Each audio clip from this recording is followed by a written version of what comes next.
ស្រុកលីស្រែលីម៉ែលីពុកដើម្បីថ្ងៃមុខក្រែងរូធូធី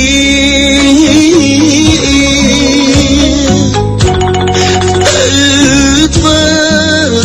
ពលកទាំងចិត្តរងាពលទៀងថាលីទាំងទ្រូងស្ទើបែកញ៉ាយមកដល់ស្រុកគេនឹកស្រុកខ្មែរណាំងនឹកគូមនឹកទាំងដេកខោទឹកភ្នែកការងារធ្ងន់ស្រា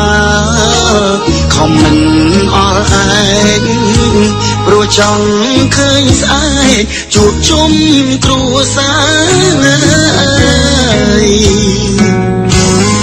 នៅលើលោកនេះអ្នកណា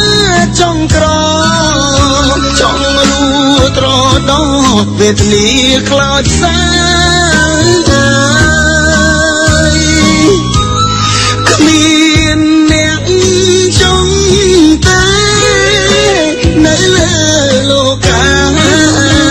គ្រប់រូបប្រាថ្នាតែចង់មានបានជីវិតអ្នកក្រធ្វើពលកគេអ្នកមានតែងតែរួននៅសុខសា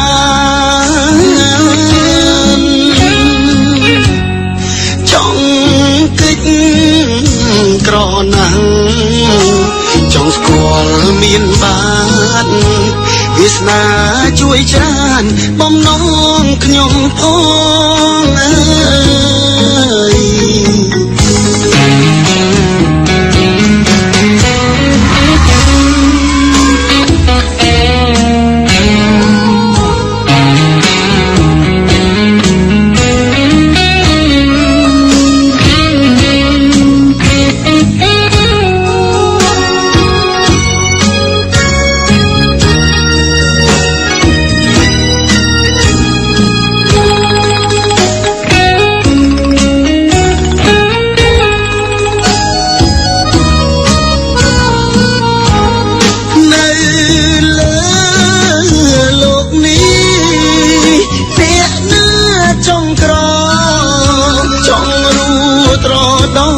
វេទនាខ្លោចសា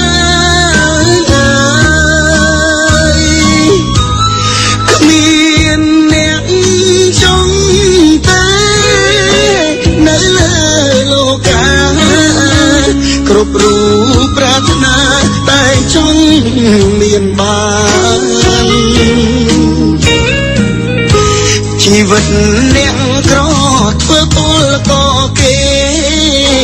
អ្នកមានតែងតែរួននៅសុខសាន្តចង់កិច្ចក្រណាំងចង់ស្គាល់មានបានវាសនាជួយច្រើនបំណងខ្ញុំផង